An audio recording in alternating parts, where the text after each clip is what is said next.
자, 먼저 인사드리도록 하겠습니다. 제8회 임신, 출산, 육아 관련 우리 또 의료 정보 박람회 마음 편한 부산 우리 개막 토크 콘서트 진행을 맡게 되었습니다. KNN 방송인 조명수 반갑습니다. 네, 오늘 뭐 KN에서 어떤 방송 하고 있는지 아무도 여쭤보시는 분이 없어서 제가 직접 알려드리도록 하겠습니다. 네, 매주 일요일 8시 35분에 메디컬 프로그램이 있어요. 100세 시대 건강하이소라는 프로그램에서 이 5분의 의료진 패널분들과 함께 메인 진행을 하고 있습니다. 네. 사실 MC가 된 지는 제가 첫 녹화가 지난주였기 때문에 27일부터 방송을 하거든요. 그때 맞춰서 혹시 애청해 주시길 바라겠습니다. 그래요. 네, 짧게 정리해서 한번 전해드렸고, 이 본격적인 박람회 시작에 앞서서 2018 임신, 출산, 육아 관련 우리 정보 박람회 우리 마음 편한 부산에 대해서 좀 간단히 좀 소개를 좀 해드리고요. 그리고 토크 콘서트를 진행하도록 하겠습니다. 자, 마음 편한 부산은 2017년을 시작으로 해서 올해로 8회째를 맞이하고 있는 이 마음 편한 박람회는 저출산 문제를 극복하고요. 그리고 또 아이 키우기 좋은 부산을 만들기 위해 임신, 출산, 육아와 이 관련된 의료 정보를 또 공유하고요. 육아 공감대를 형성하는 전국적인 이제 명품 박람회라 하실 수가 있습니다. 자, 그럼 이제 오늘 이 자리에 함께 해주신 많은 분들과 토크 콘서트에 또 소중한 발걸음을 해주신 우리 장하용 박사님을 먼저 해드리도록 하겠습니다. 자, 일단은 제가 간략히 좀 소개를 좀 전해드릴게요. 이 장하영 박사님의 자녀분이 몇 분인지 혹시 알고 계시나요, 여러분들? 오, 5분. 뒤쪽에서도 살며시 손을 그래요. 와, 저도 굉장히 많이 놀랐습니다. 요즘에 뭐 2명만 나와도 애국자라는 말이 굉장히 많잖아요. 이 장하영 박사님은 부산연구원 도시해양연구실 이 책임 연구위원으로도 계시고요. 그래도 슬하에 3남2녀 자녀를 두셨습니다. 그래서 우리 장하영 박사님을 모셨는데 박수와 함께 환영해 주시면 감사할 것 같습니다. 자, 그리고 이 두 번째 또 옆쪽에 자리를 하시고 계십니다. 이 학업 중 총 5자녀를 낳으시고 12년 만에 와 대단합니다. 박사 학위 취득에 현재는 국립한국해양대학교 또 강사로 또 역임을 하고 계십니다. 우리 장하영 박사님의 아내분이신 우리 김정아 박사님 소개해드리겠습니다. 자, 그리고 오늘 특별히 저희 앉아 계시는 오른쪽 편에 보면 5자녀 중에 2명의 자녀가 함께 하고 있는데 셋째와 넷째, 셋째 아들과 넷째 딸님이도 함께 자리해줬는데 일단 박수 한번 전해주세요. 중간중간 좀 궁금하신 부분이 있을 때 우리 또 아이들의 진솔한 얘기도 함께 들어보면서 오늘 토크쇼를 이어가면 좋을 것 같습니다. 자, 이렇게 장하영 박사님의 또 가족이 이번 토크 콘서트를 위해 자리를 해주셨고요. 다시 한번 또 소중한 걸음 해주셔서 너무나 감사하다는 말씀을 전해드리면서 오늘 준비된 시간을 가져보도록 하겠습니다. 저희 박람회가 아무래도 임신, 출산, 육아와 관련해서 의료 정보 및 또 육아 꿀팁을 공유하고 육아 공감대를 형성하는 것이 취지인 만큼 오늘 토크 콘서트 저도 기대되는데 여러분들도 많이 기대를 가지고 계시지 않을까라는 생각을 하면서 최근에 이렇게 많은 자녀를 두신 또 가족을 주변에서 봐도 좀 흔히 만나보기가 힘듭니다. 그렇죠. 저도 주변에 보면은 아이 이제 한 명 정도 이렇게 낳고 기르는 친구들이 주변에 굉장히 많은데 이런 부분에서도 다들 궁금하실 것 같아서 바로 시작 한번 해보도록 할게요. 자, 먼저 우리 장하영 박사님 먼저 소개 부탁드려볼 수 있을까요? 네, 방금 소개받은 부산연구원의 장하용입니다. 아마 부산연구원 잘 모르실 텐데요. 이제 우리 부산 그리고 부산의 사람들, 특별히 이제 부산의 또 여러분들과 같은 청년들 또 시민들을 위한 연구들, 또 여러 좋은 정책들 마련하는 곳입니다.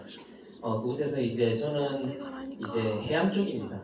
제 와이프는 김정아 박사도 마찬가지고 이제 해양 쪽인데 이제 해양 그다음에 항만 쪽 우리 부산 이제 부산항이라고 하는 어쩜 항만을 가지고 있는 도시가 어떻게 발전해야 될지를 고민하고 또 그것을 좋은 정책으로 연구하는 그런 위치에 있습니다만 오늘 우리 사회자 우리 정유수 사회자님께서 설명해 주셨지만 또 저희가 좀 PR을 해야 될 것 같습니다. 아마 5 놓은 곳으로 이제 좀 설명하기에는 좀 한계가 있고요. 저희가 현재 한창 이제 뜨고 있습니다. 이번 행사 주체인 이제 국지신문에서 작년 1월달에 저희 가족이 소개가 됐습니다. 저희가 영도에 살고 있거든요.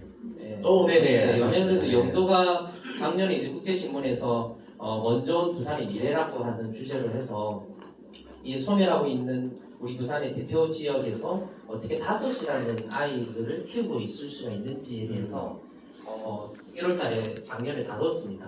네. 그것이 이제 계기가 돼가지고 KBS 부산에서 대담한 사람들이라고 1대1로 하는 대담 프로에 또 저희 김정아 박사가 이제 출연을 했고요. 그다음에 네. MBC 자갈치 아지매에도 라디오 그렇죠. 방송에 출연을 하면서 이제 본격적으로 저희가 어떻게 보면 지역 사회의 또 저출생 문제들 또 육아 출산을 하게 된 문제들을 좀 다룰 수 있는 기회가 왔고요. 그리고 지금 7월 11일 날 인구의 날이었습니다. 그래서 인구의 날 때 KBS 전국 방송을 해서 특집 방송이 이제 출연한 적이 있는데 저희 부산 대표로 나와서 또 저번 달에는 30분 분량의 또 저희 가족들 소개하는 게 나왔고 그다음 저번 주에 EBS에서 네. 출연을 했습니다. 그래서 아마 다음 달쯤 되면 EBS도 나올 것 같은 한참 지금 뜨고 있는 제가 그래서 저희 그 12년간 경남여로 있다가 네. 이렇게 지금 출연한 이유도 바로 이제 육아 인플루언서로 한번 띄워볼까 해서 네. 나왔는데 이렇게 좀 여러분들 많이 참석해 주셔서 감사합니다. 제가 좀 소개가 길었습니다. 감사합니다. 네, 감사합니다. 우리 장관 박사님 소개였는데 제가 괜한 그 방송 얘기를 꺼내가지고 그죠? 그래도 네, 또 참고해 주시면 좋을 것 같고요. 네, 계속해서 우리 김정은 박사님 네, 소개 한번 부탁드려볼까요? 안녕하세요. 네.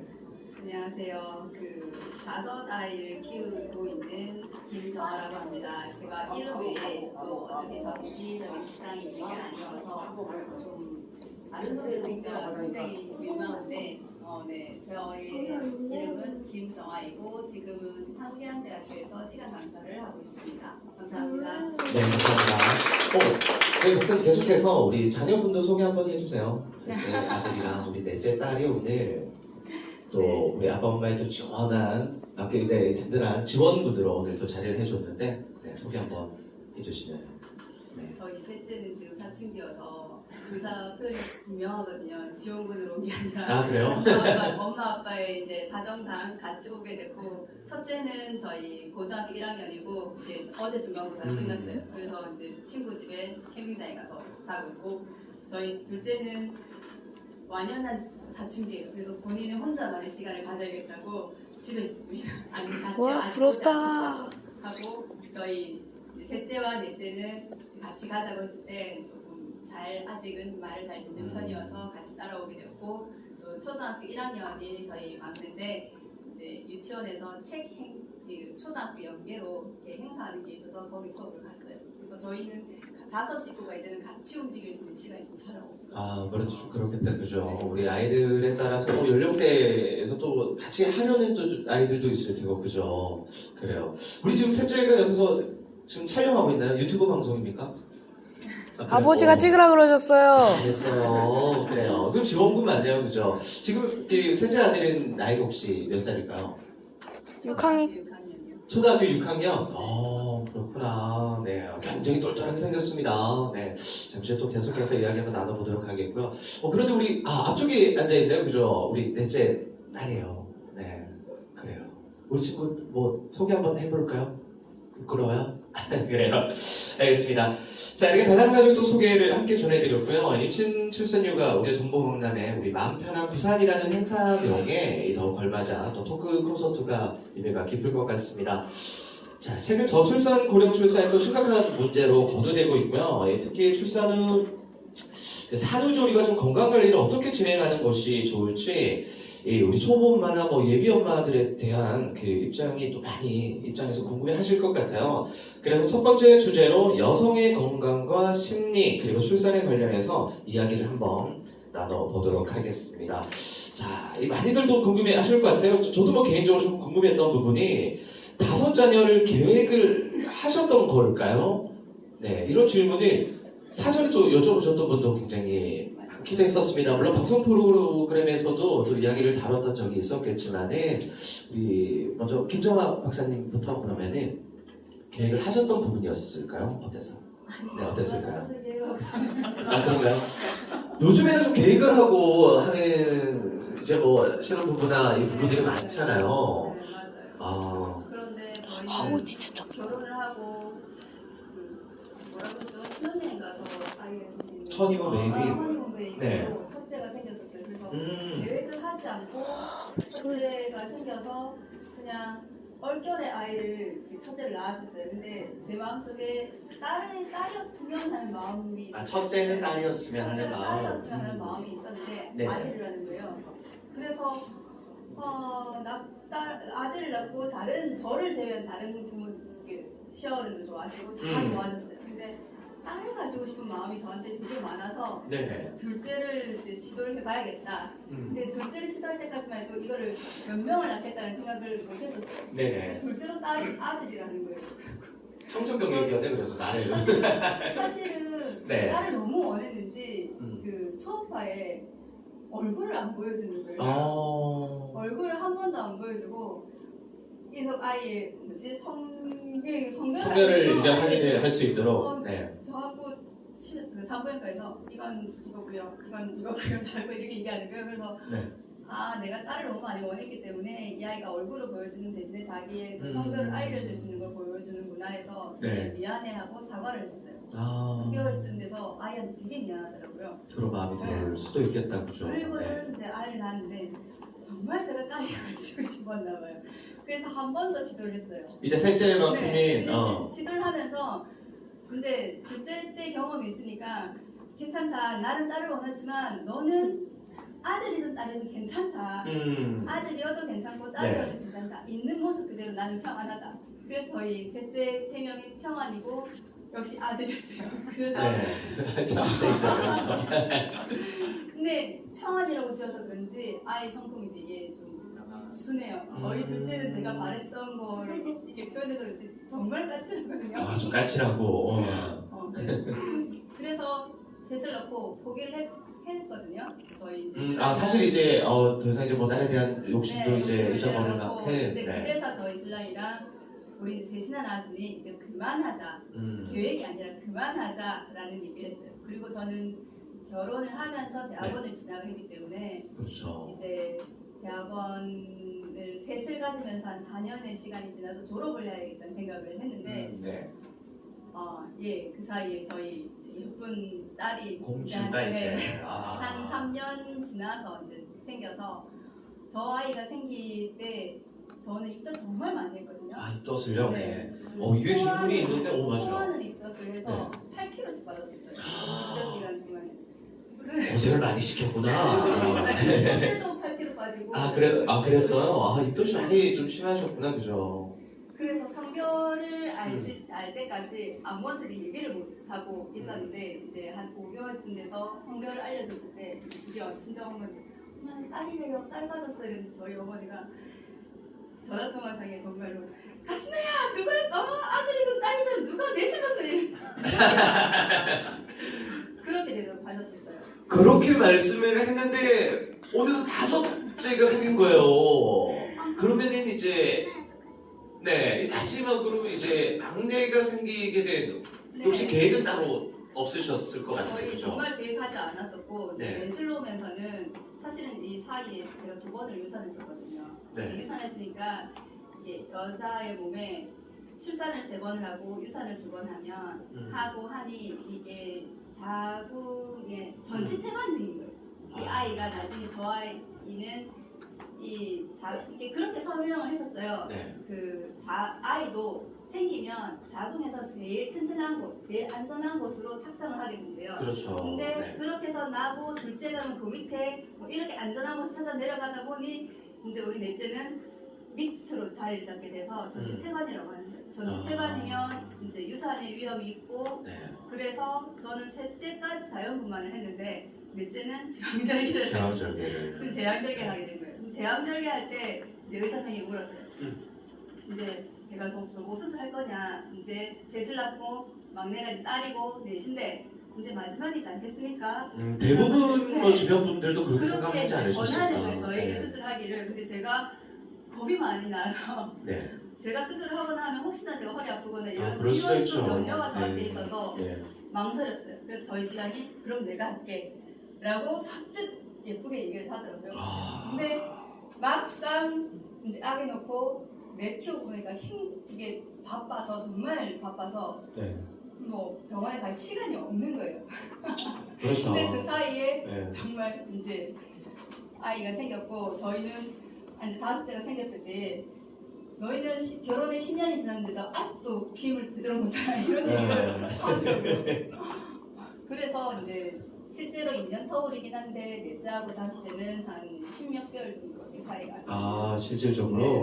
그렇군요. 와, 고생 많으셨습니다. 네, 그리고 너무 또 축하드리고, 사실은 다들 이렇게 다양한 가족들이 함께 있으면서 또 굉장히 또 기쁜 점과 좋은 점이 많을 것 같아요. 이번에는 그러면은 저희 장하영 박사님께 마이크 넘겨서, 그래요. 일단 뭐 계획하셨던 부분에 대해서는 이제 저희 김정환 박사님이 말씀을 해주셨으니까, 5 자녀여서 물론 이제 좋은 점이 또 많을 거예요. 네. 뭐 장점이 있다면 좀 어떤 점이 좀 있을까요? 사실 좀 죄송한데 이제 우리 그 아내 입장에서의 그 5자녀 계획의 문제였고 이제 저 입장에서 아, 그런 남편 계획이- 입장에서 오, 이야기를 아, 그래, 해야 알겠습니다. 될 것 같습니다. 지금 네. 이제 듣고 있다 보니까 저희가 좀 이런 토크 관련된 그 프로그램에 좀 나왔었는데 오늘 유난스럽게 제가 좀 죄인 같은 생각이 드네요. 아, 옆쪽에서 얘기를 들었을 이렇게 때. 쓰고 있으니까 네. 예. 반론의 기회 네, 아마 여기 내어주셨습니다. 오셨던 이제 우리 청년분들도 아마 이런 사항들 아마 맞닥뜨리게 될 텐데 네. 그럼 이제 사회생활을 하고 열심히 또 가정에 또 그 돈을 벌어야 되는 입장에서 보면 정신이 없습니다. 예, 그리고 항상 바쁘고 예, 그래서 좀 남편 입장에서 좀 변명을 좀 하자면 이 계획을 하지 못했던 이유는 열심히 살았습니다. 예, 아마 여러분들도 열심히 살았을 거고 살게 될 텐데 그래서 이제 하다 보니까 돌아서 보니까 생겼다. 요게 지금 어떻게 보면 좀 제가 좀 항변하고 싶은 좀 이야기다 말씀드리면서 네. 오늘 말씀하셨던 것처럼 이 5이라고 하는 숫자는 사람의 숫자가 아닙니다. 예, 어디 가서 제가 5입니다 해도 돌아서면 나중에 4명, 네가 4명이었나? 3명이었나? 이렇게 이야기하셔도 네. 많은 숫자입니다만 네.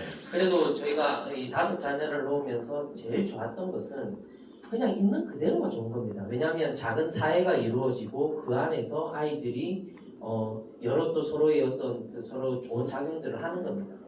네. 지금 하나 있고 둘이 있는 집안에서는 엄마 아빠가 좀 많이 챙겨야 되지 않습니까? 네. 저희 솔직히 손이 4개여서 제가 어디 핑계를 대면 왜 5입니까 했을 때 손이 4개여가지고 5 놓으면 1명 놓치는 겁니다. 예, 그래서 저희 부부 입장에서는 이제 더 하면 안 되겠다라고 해서 저도 이제 결심을 했던 이유도 이제 그런 솔직한 지금 이야기고요.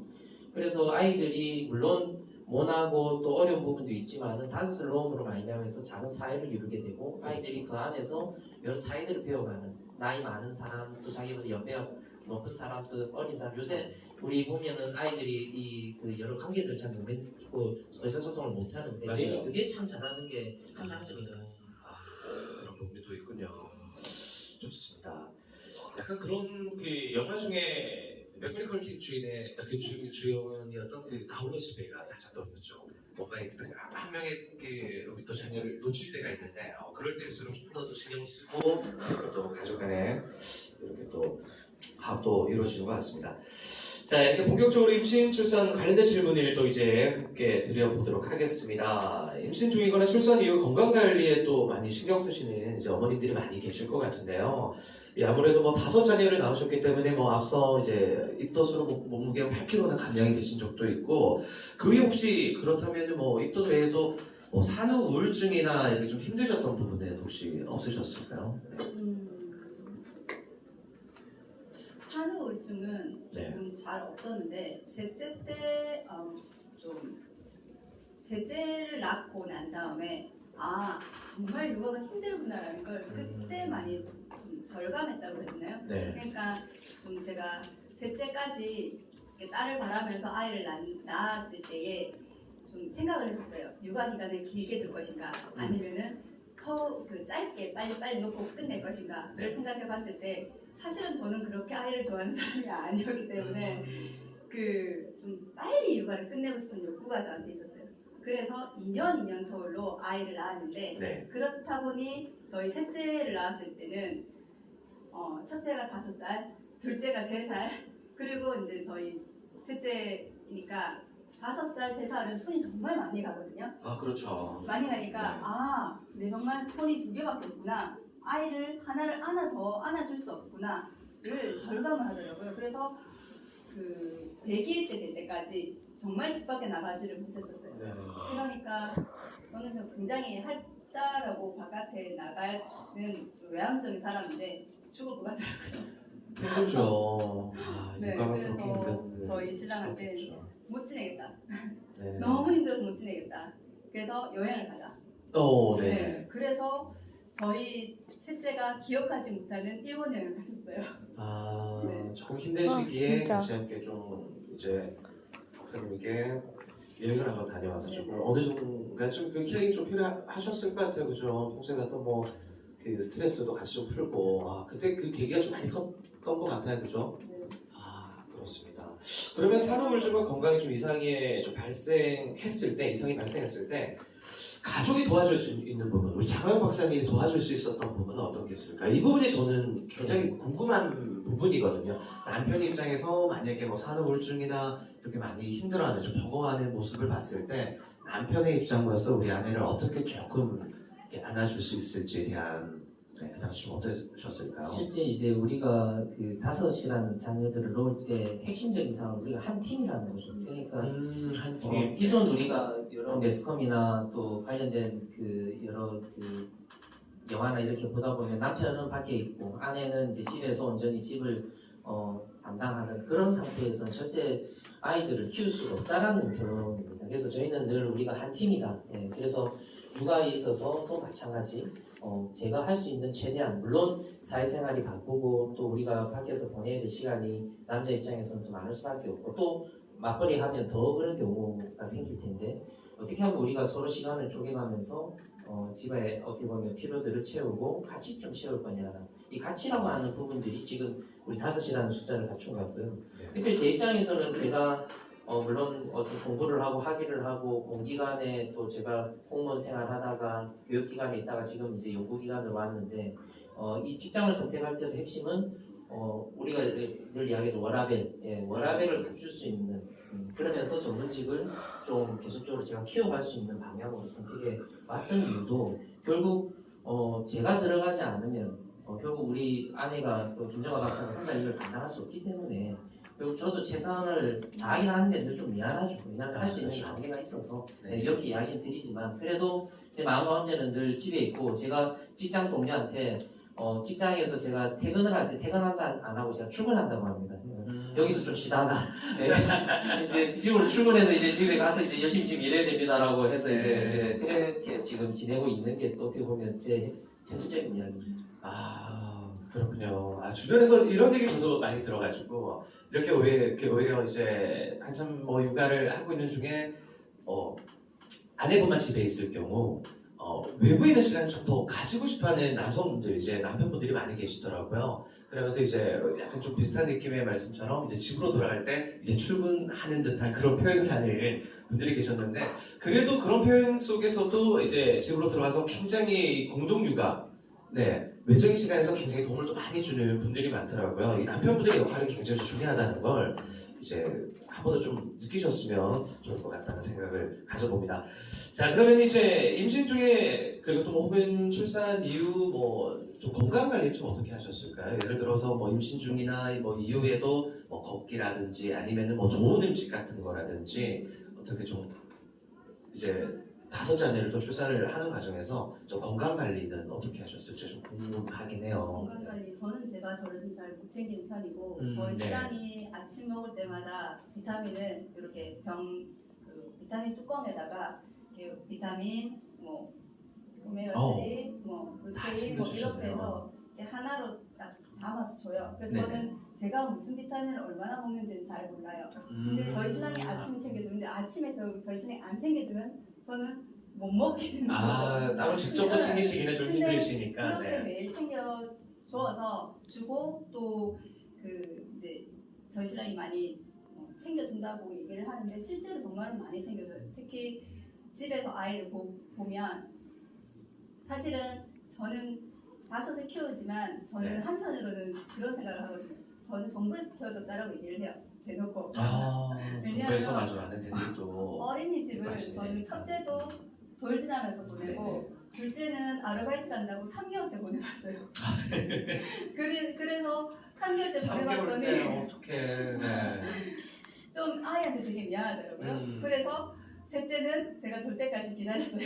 아, 근데, 돌 때까지는. 돌 때까지 기다리니까 저만 힘들더라고요. 그래서 넷째는 다시 6개월을 보냈어요.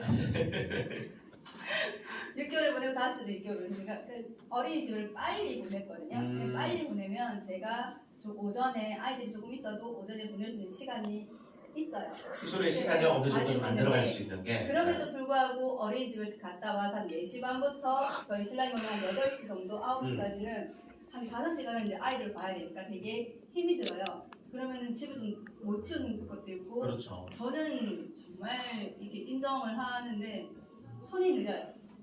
손이 청소하는 손이 너무 느리는데 저희 신랑이 청소 안 한 거에 대해서 한 번도 뭐라 한 적이 없어요. 아, 집이 왜 이 모양이냐고. 그렇죠. 저는 제가 봤을 때 집이 너무 지저분한 거. 좀 그런 생각을 하거든요. 직장을 갔다 온 사람이 집에 왔을 때 좀 쾌적하게 보게끔 해주고 싶은 욕구가 저한테 있어요. 사랑하는 사람이니 그렇게 해주고 싶은데 현실적으로 그게 안 되는데 저희 신랑이 한 번도 집이 너무 지저분하다고 한 적이 없어요. 너무 고맙죠. 그리고 그럼 아이들이 다 자고 뭐 이렇게 하고 나면 이제 저희 조금 열악하게 지내는데 아이들이 제 옆에서 다 자요. 그 첫째, 둘째는 조금 이제 좀 떨어지더라도 지금도 여전히 이제 저희 꼬맹이들 넷째, 다섯째가 여자애들이 제 옆에서 자거든요. 네. 그러면은 저희 신랑이 이제 비집고 들어와서 한 시간 정도를 옆에서 얘기를 해요. 그렇게 얘기를 하지 않으면 하루에 근데 매일 그렇게는 못하고 한 그렇죠. 일주일에 2-3번 정도를 1시간에서 2시간 정도를 서로 이야기를 해요. 그렇게 얘기하지 않으면 부부가 계속 하기 싫을 만큼 마음이 되게 멀어지는데 저희 신랑이 그렇게 저한테 뭐 자기 있었던 일도 얘기하고 저에게 있었던 일도 얘기하면서 물어보고 그런 시간을 가지면 좀 마음이 제가 많이 풀리죠. 그렇겠죠. 그렇게 네. 해서 아이들이 조금 좀 생겨날 수 있었던 것 같아요. 아, 우리 장하영 박사님이 정말 이 좋은 남편이에요. 네, 네. 그래요. 자, 그러면은 이제 5자녀를 낳으면서 이제 공통적으로 했던 뭐 태교나 육아 방식이 혹시 있었을까요? 이렇게 이제 육아 얘기가 나오니까 그렇죠. 다시 한번 또 그때 기억이 좀 떠오를 것 같아요. 네. 저는 제가 육아 얘기할 때에 네. 조금 다른 엄마들한테 조금 미안함이 있어요. 왜냐하면 제가 자유로운 영혼이에요. 그래서 저희 이제 사진 보거나 하면은 셋째, 넷째 막 손의 질감 같은 거 그러니까 요즘에는 아이들 한 네, 2-3살쯤 맞아요. 되면 그런 걸 좋아하는데 엄마들이 옷 버린다고 안 해주거든요. 근데 저는 봄에 그러면은 봄에 딸기잼 만들 때 얘들아 딸기잼 만들 건데 너네가 으깨 봐라 이러면서 그 그릇을 크게 해가지고 거기서 애들 으깨는 사진들도 있고 네. 또 쌀 가지고 싶어하는 쌀을 그렇게 가지고 놀고 싶어 애들이 그러면은 김장 그 포대를 펴가지고 너네가 여기서 놀아라 그러면은 난리를 이제 하죠. 그렇죠. 이 뒷정리에 대한 수습을 생각하면 굉장히 두려워서 좀 선택 하기는 좀 쉽지 않을 것 같긴 싶어하는 한데. 것들을 하게 해주는 편이 저는 맞아요. 좋다라고 생각을 하고 얼마나 자유로운 영혼이었냐면 부산역 앞에 지금 네. 공사가 되기 전에 분수대가 있었어요. 저희 큰아이 한 5살 때쯤 거기서 엎드려 있는 거예요. 여름에 그 분수물에 맞아요, 분수물 엄마는 있었죠. 못 들어가게 한데 제가 거기에 들어가고 싶어 하길래 그래 들어가라 옷은 네가 빨아 옷은 네가 젖는 거고 나는 빨아주는 건 할 수 있다 네. 그렇게 해서 그렇게 들어갔었거든요. 네. 그래서 좀 자유롭게 키웠기 때문에 지금 제가 스트레스가 없었고 또 옷이 지저분해지는 거는 필수 요건이었는데 이제 옷이 지저분해지는 건 감안하고 지내는 조금 자유롭게 좀 편안하게 우리 아이들이 원하는 대로 좀 많이 좀 이렇게 풀어줬다 이렇게 좀 해도 되겠네요, 그죠? 그래요. 정현 박사님께서는 이제 뭐 태교 때 뭐 혹시나 이렇게 뭐 캔yon 부르면서 뭐 노래를 불러준다거나 아니면은 뭐 책을 읽어준다거나 뭐 그랬던 기억이 있으실까요? 어떠셨어요? 실질적으로 이제 태교는 아시다시피 이제 그 아내 대부분의 법이었고 이제 그 당시 이제 아마 또 우리가 그런 말 했지만 대부분 이제 직장 생활과 사회생활이 바쁜 시절이어서 잘 집에 없었던 제가 좀 죄송한 마음이 좀 들어서 근데 어쨌든 옆에서 우리 그 김정아 박사가 부지런히 아이들을 이제 뱃속에서 이제 축복해주고 저도 가면서 이제 배에 있지만 어쨌든 이렇게 이름 불러주고 태교명을 불러주는 정도 수준밖에 되지 않고요. 육아 때도 죄송하지만 이제 또 아까 우리 김정아 박사가 했는 대로 이제 대부분의 이제 육아들을 다 감당할 수밖에 없고 저녁에 와서 이제 그냥 이제 와이프 정도 챙기는 정도밖에 되지 않는 현실이지만 이제 와서는 좀 다른 게 뭐냐면 오늘 이 내용 질문에는 학업은 없습니다만 이제 학업적인 부분들은 이제 아빠가 이제 개입을 해야 되는 시기가 오더라고요. 그래서 좀 이걸 소개하면 아까 말씀드렸다시피 자유롭게 키웠고 저희 이 학업도 마찬가지입니다. 어릴 때부터 우리가 또 맞들어뜨리는 게 이제 누구네는 뭘 하는데 우리 아는 어떻게 이런 어떤 그 일명 프레셔죠. 예, 압력을 많이 받거든요. 그런데 어쨌든 저와 저희 김장 박사는 최대한 이것들을 아이들에게 맞추고 아이들이 하고 싶을 때까지 기다려주고 기분만 하게 하는 이런 어떤 학습법을 택해서 지금도 하고 있고요. 근데 이 학습법이 지금 보니까 저희도 지금 그 전에 나와봤던 그런 게 아니니까 키우고 그렇죠. 있다 보면 결국 아이들이 공부해야 될 때 또 자기가 해야 될 때가 오더라고요. 그게 이제 지금 첫째가 와서 이제 알아서 하고 있는 것들 보면서 하고 단 저희들의 원칙이 있습니다. 바로 아빠 엄마가 다 박사다. 너희들 뭘 해야 될지 모르겠지만 지금 잘 안 해도 되지만 자기가 정한 부분에 있어서는 박사까지는 해야 된다. 아빠 엄마가 박사인데 갑자기 우리 너무 프레시가 되나요? 네. 저희가 얘기하는 학습법 너희가 뭘 해도 좋다. 천천히 해도 되고 늦게 해도 되지만 언젠가는 다 둘 다 박사 해야 된다. 그리고 와이프도 박사까지 좀 해야 되지 않을까 아니면 조부집까지 해야 된다라는 조금 이야기를 하는데 좀 이게 프레시가 되지 않냐는 생각이 좀 들어서 죄송합니다.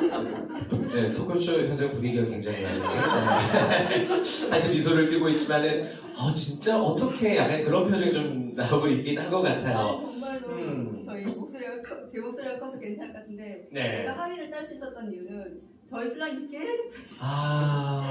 사실은 저는 안 하고 싶은 마음이 좀 많이 컸었어요. 왜냐면은 그 아이를 놓고 난 다음에 5을 놓고 나니까 정신이 없더라고요. 아무래도 좀 정말 그렇죠. 정신이 맞아요. 예. 그리고 좀 마무리를 해야겠다는 생각은 있지만 막상 책을 보려고 앉아 있으면 체력도 안 되고 시간도 안 되는 거예요. 안 하고 싶은 거예요. 근데 저희 신랑이 이제 저희 막내가 한 5살쯤 되니까 네. 압력이 들어오기 시작해요. 5살 정도 되니까 이제 어느 정도 뭐 네. 어린이집이나 유치원에서 저희 신랑의 할 수 장점은 있으니까. 사실은 저는 좀 제가 말을 이렇게 부드럽게 하는 사람이 못해서 저희 아이들한테 조금 많이 좀 미안함이 있는데 아이들한테 좀 많이 뭐라 그래요. 버럭버럭거리기도 하는데 엄마는 버럭버럭거려도 돼요. 왜냐 엄마는 있기만 하면 아이들이 충족되니까. 근데 아빠는 좀 덜 혼내야지. 저희 신랑이 좀 부드러워서 저 혼 안 내는 것 같아도 저보다 아빠를 더 무서워해요. 아빠가 한 번 혼낼 때에 제대로 훈육을 할 때는 그러니까요. 근데 저는 늘 제가 뭐라 함에도 불구하고 저희 딸이 저를 무서워하지 않아요.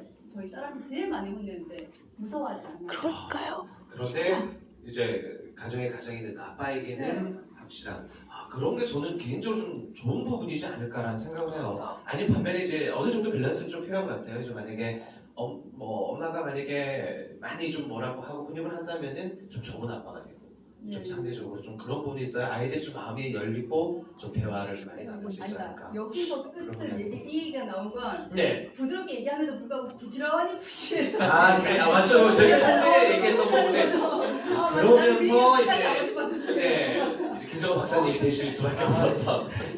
저도 변명할 시간을 좀 주시고. 네. 아까 왜냐면 이게 제가 한 팀이라고 했던 게 결국 이렇게 가정에서 이루게 되면 한 부분이 다 맡을 수가 없거든요. 그럼요. 역할 네. 분담들을 하는 것이 핵심이다라는 말씀을 좀 드리고 싶어서 저도 마이크를 급히 뺏었고 어쨌든 그 와이프가 어떻게 보면 사회적으로 뭔가를 갖춰가기 위해서 돕는 것은 또 이제 남편의 입장이기도 한데 또 솔직한 또 이야기는 왜 이렇게 박사를 시켰냐면 혼자 돈 버니까 너무 힘들더라고요. 돈벌이 생활이 지금 이 시간에 쉽지가 않습니다. 그래서 저도 좀 맞벌이로 좀 나가고 싶은 좀 욕심도 있었다라고 솔직하게 좀 말씀드립니다. 맞아요. 그래서 이제 다음 질문이 맞벌이 이야기가 나오게 되는데 일단은 뭐 주제 좀 이어서 좀 소개를 해드리고 계속해서 이야기 이어가도록 하겠습니다. 아무래도 요즘 그 TV 프로그램 중에 이제 금쪽 같은 내 새끼라는 그런 이제 TV 프로그램이 있는데 뭐 저도 간혹 한 번씩 보긴 해요. 아무래도 초보 부모들이 가장 많이 힘들어하는 부분이 이제 아이와의 관계에서 많이 나올 텐데 그런 말이 있잖아요. 아이는 그 부모의 거울이다라는 뭐 속담이 있듯이 내가 아이 앞에서 했던 행동 그리고 혹은 잘못 키우고 있어서 우리 아이에게만 문제가 생기지 않을까라는 좀 불안감이 좀 쌓이기도 하고 이런 걱정이 이만저만이 아닌 부모님들이 또 많이 계실 거라 생각을 해요. 그래서 이제 다음 주제가 바로 부부와 육아에 대해서 이야기를 한번 나눠보도록 하겠습니다. 자, 이제 최근 맞벌이 이제 부부가 되신 거예요, 그렇죠? 맞벌이 부부가 되기 전 그리고 후 좀 달라진 점 혹시 있을까요? 네. 김정학 박사님께서 좀 달라진 점이 있다면 어떤 점이 좀 있을까요? 지금 저에게 맞벌이라고 얘기하기는 솔직히 조금 좀 어폐가 있는 게 음. 저는 지금 시간 강의를 한 과목만 하고 있어요. 물론 그 강의를 하기 위해서 준비하는 시간이 있지만 있긴 하지만, 저는 네. 지금도 여전히 정규직을 지원할 수는 없다는 생각을 하거든요. 왜냐하면 아이가 초등학교 들어갔음에도 불구하고 아직은 손이 많이 가고 그렇죠. 좀 별다른 상황이 생길 때 배가 아프다든지 전화가 와요. 그럼 저는 가야 되거든요. 그러니까요. 그래서 뭐 어떤 뭐 저희 신랑처럼 뭐 연구원이나 다른 뭐 어떤 기관에 9시 출근해서 6시 퇴근하는 그런 직장을 가고자 하는 마음은 사실 있지만 그렇게 해야지 맞벌이라고 볼 수 있어요. 근데 지금은 아직까지 아르바이트라고 저는 생각을 하거든요. 지금은 네. 온전한 맞벌이라고는 생각을 하지 않아서 별다른 차이점을 지금 잘 모르겠는데 네. 일을 하면 저희 딸이 저보고 어느 날 그랬어요. 공부를 너무 기가 차서 지금 얘기하려니까 다른 집 엄마는 일하러 가는데 왜 엄마는 집에 있어 이러는 거예요. 너무 배신감을 느끼고요. 이 딸내미한테 올인한다고 집에 있었더니 나보고 일을 하러 가라네? 그 말에 힘을 배신감이, 신랑이 졸업 논문을 쓰라고 자꾸 이제 표시를 했었거든요. 근데 아이들도 엄마가 직장을 다니는 게 조금 실제로 그걸 겪으면 불편하겠지만 그렇죠. 좀 좋아 보이는 게 있나 봐요. 좀 엄마가 좀 직장 다니는 엄마가 좀 멋있고 또 실제로 이제 직장을 다니면 아이들이 주말 동안에 놀러 가는 것도 있거든요. 그럼요, 그렇죠. 부부들이 아무래도 엄마 아빠 다 이제 직장 다니시면은 주말에 토요일 일요일에 놀러 가는 것들이 네. 있는데 그런 것들을 더 부러워하는 것들이 있어요. 그래서 그게 좀 좋아 보이는지 저보고 왜 엄마는 집에 있어라고 물어서 네. 그 물음이 저로 하여금 이제 일을 하게 만들었죠. 그렇구나. 이 직장을 다녀서 뭐 좋아하는 자녀들도 있을 테고 반면에 아직까지는 엄마의 손길이 필요한 이제 좀 어린 친구들 뭐 넷째나 뭐 우리 다섯째는 그래도 아직까지는 그런 부분 좀 있지 않을까 생각이 좀 드는 것 같아요. 그러면은 그 5 자녀를 키우고 계시기에 이제 모두가 좀 개성이 좀 강할까요, 그렇죠? 네, 뭐 처음에도 언급을 해주셨다시피 의견 조율이 좀 쉽지 않았을 것 같은데 이제 사춘기라고 하면은 뭐 지금 첫째부터 해서 지금 셋째가 이제 초등학교 6학년이면은 이제 사춘기 자녀들 어떻게 좀 자녀 교육을 하고 계시는지 먼저 장원 박사님께 마이크 한번 넘겨볼게요.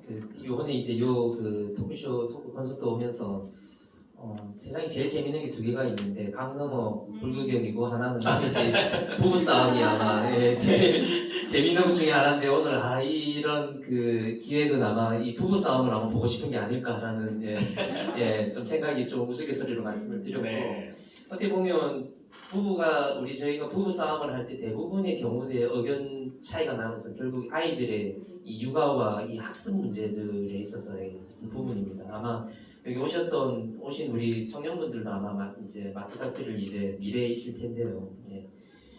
결국 이제 먼저 제일 중요한 것은 이제 부부간에 이제 어떻게 보면 교육의 철학, 그 다음에 좀 중요도, 가치관을 서로 같이 갖춰가는 게 중요하더라고요. 출산에 있어서는 앞서 우리 사회분 말씀하셨던 것처럼 저희가 좀 못 맞췄는데 좀 교육에 있어서는 좀 맞춰야 되겠다는 생각이 들었던 게 계속 싸우니까요. 이게 이제 의견 충돌이 나서.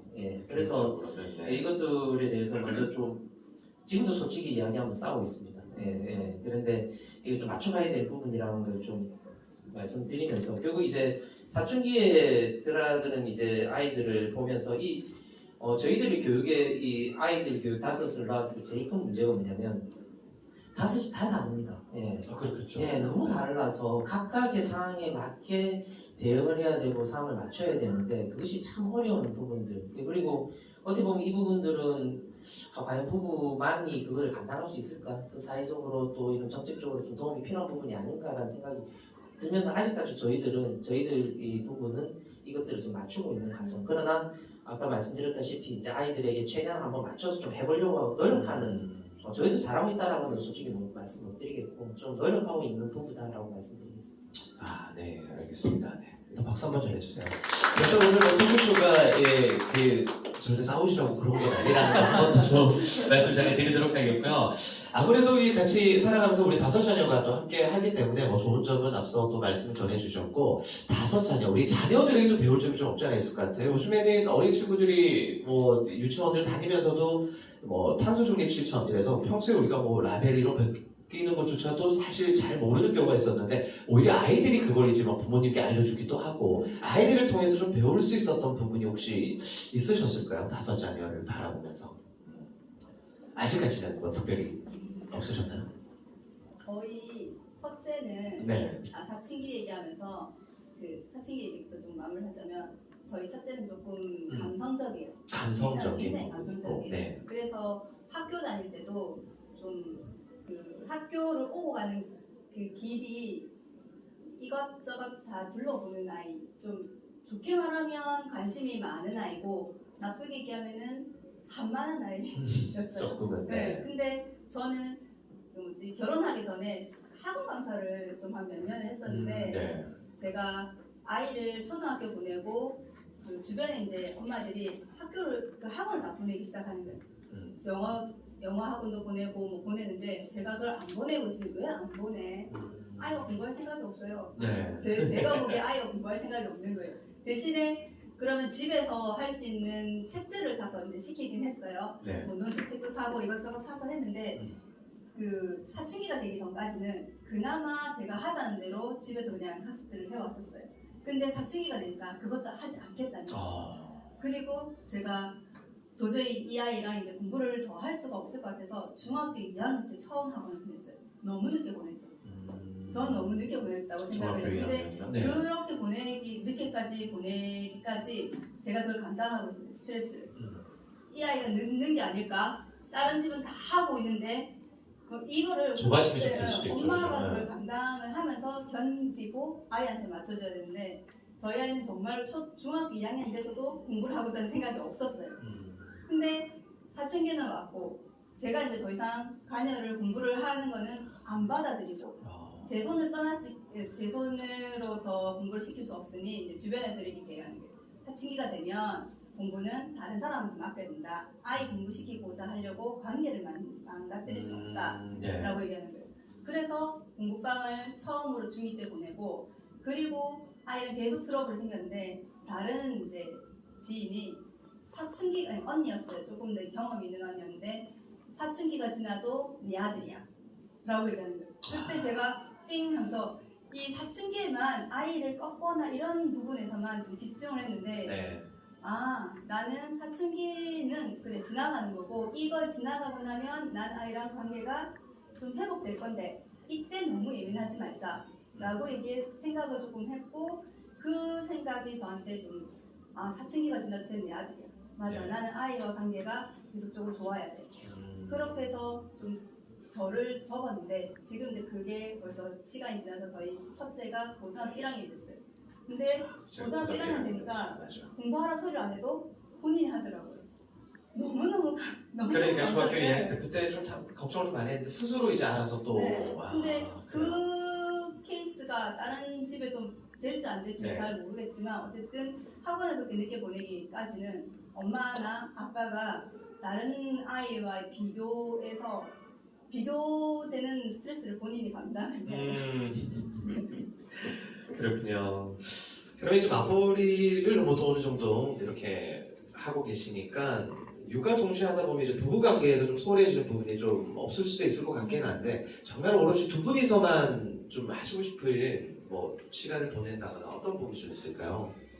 이제 자녀를 잠시 네, 두 분이서 네. 네.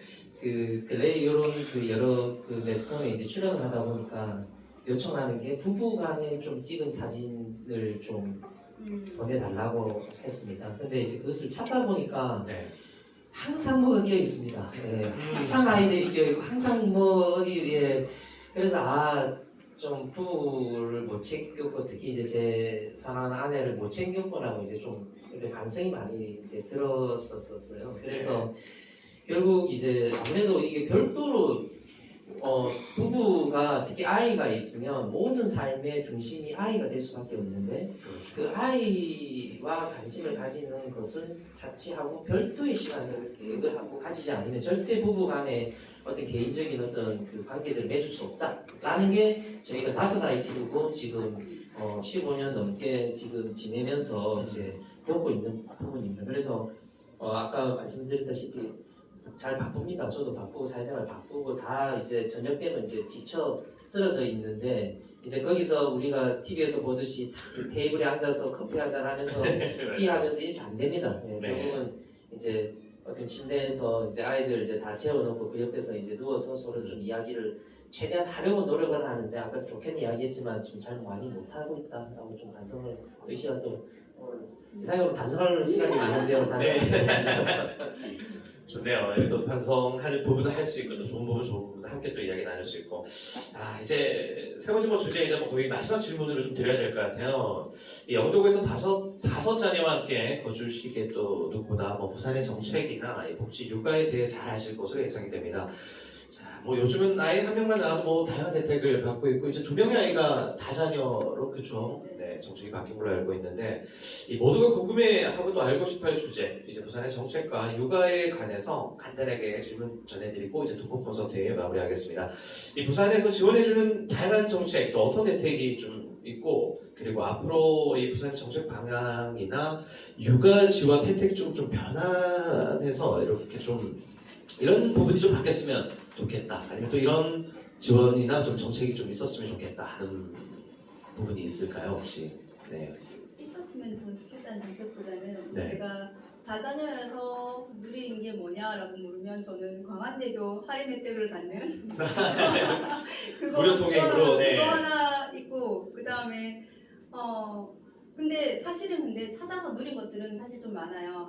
전 첫째 때도 그 산후도우미 신청하는 게 있어요. 그래서 보건소에서 지원해주는 산후도우미 이모 이렇게 신청을 해서 네. 했었고 그 다음에 또 그 아이들이 집에 있다 보면 코로나 시기 때는 어디 보내기도 그렇고 그렇잖아요. 그럼 건강가정지원센터에서 그 아이 돌봄 서비스를 제공해주는 거를 제가 신청을 해서 그 돌봄 선생님이 매일 집에 와서 아이들과 함께 있어주고 그런 것들도 신청했었고 네. 그 다음에는 동사무소에서 이건 좀 다양하게 신청을 하는데 1월 달에 바우처 신청하는 게 있어요.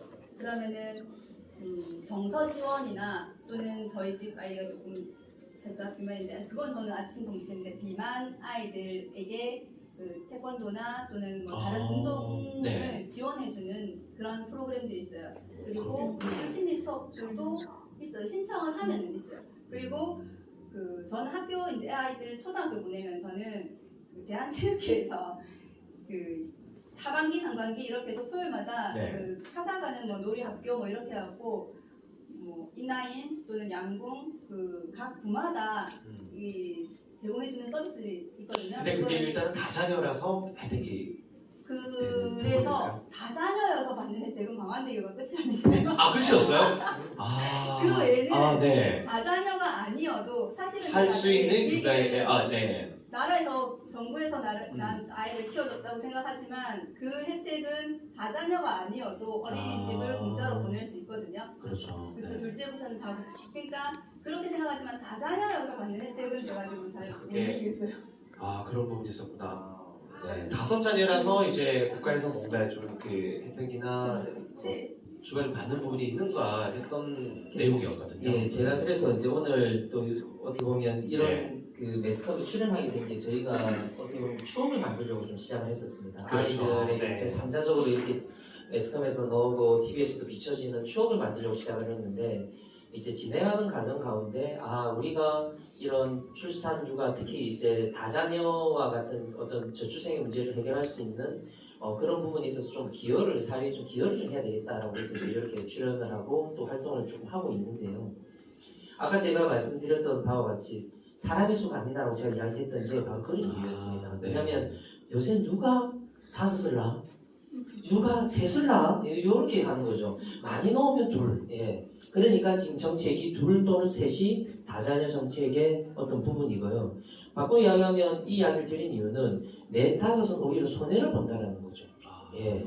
왜냐하면 세 가지만 이제 다자녀고 세 가지만 우리가 정책의 어떤 지원을 해주기 때문에 이런 이야기들을 다자녀 가지신 분들이 아마 못할 겁니다. 그런데 넷, 다섯, 여섯 이런 많은 자녀들을 가지신 분들이 제가 늘 물어봅니다.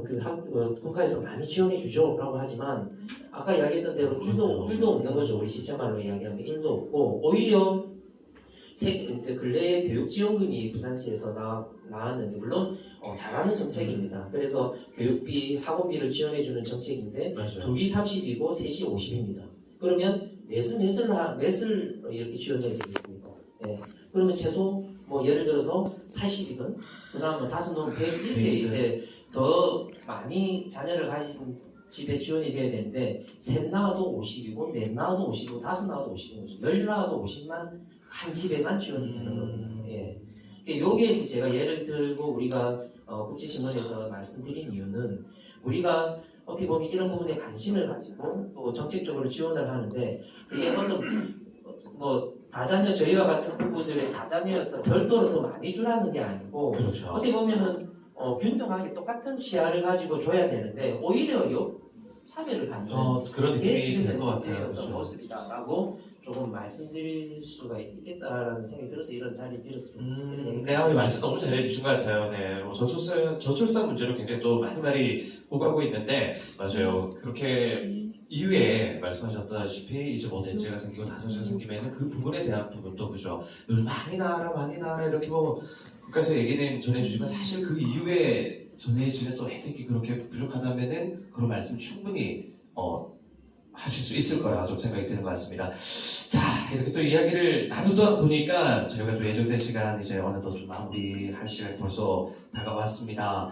이제 끝으로 오늘 함께 해주신 우리 또 분들께 특별히 뭐 해주고 싶으신 말씀이 있으시다면은 저희 박사님께 일단 마이크 넘겨서 제가 먼저 좀 말씀드리겠습니다. 저희 이렇게 좀 활동하는 이유는 다른 게 아닙니다. 저희 그냥 이렇게 많이 넣으세요라고 이제 이야기하려고 하는 목적이 아니고 여러분들 또 보고 있는 시민들, 국민들에게 용기를 좀 주고 싶은 겁니다. 예, 이게 결국 마음의 문제거든요. 그래서 결혼하지 못하신 분들은 결혼할 용기, 아이 없는 분들은 하나 넣을 용기, 그리고 둘에서 저희 5가지 이렇게 넣은 걸 보고 또 좋아 보인다. 그래서 나도 한번 낳아볼까? 라는 마음을 줄 수 있으면 네, 그래서 조금 이런 게 또 빌어서 또 이곳에 오신 분들 아마 다양한 또 고민들과 또 걱정들이 많을 텐데 저희 이 부부들 이렇게 저희도 잘 못 살고 있지만 또 나름 열심히 살고 있습니다. 그래서 이걸 보시면서 조금 용기를 좀 가졌으면 좋지 않겠나 하고 조금 당부도 드리고 또 여러분들에게 좀 힘 좀 주고자 이렇게 출연했습니다.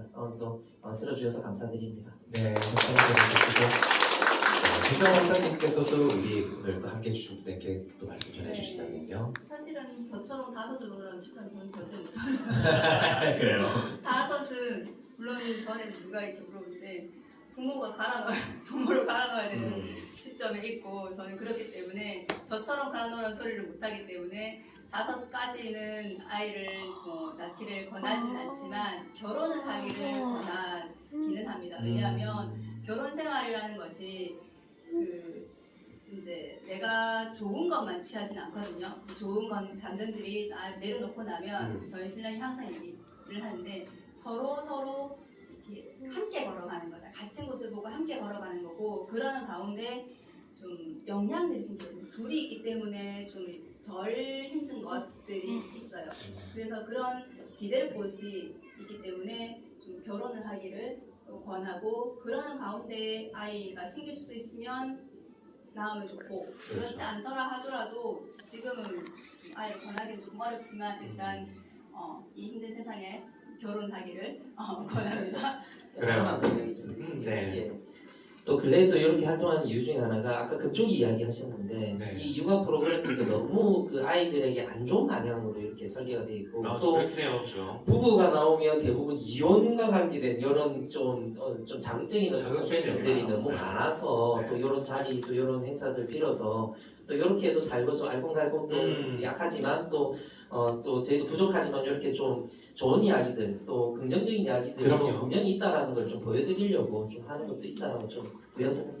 아, 좋습니다. 네, 그리고 이후에도 우리 자녀들이 건강하게 씩씩하게 잘 자라서 정말 또 효도하고 그리고 또 우리 뭐 이제 부모님께 네, 더 좋은 모습도 보이면은 더 좋지 않을까라는 생각도 함께 가져보면서 이제 마무리를 하도록 하겠습니다.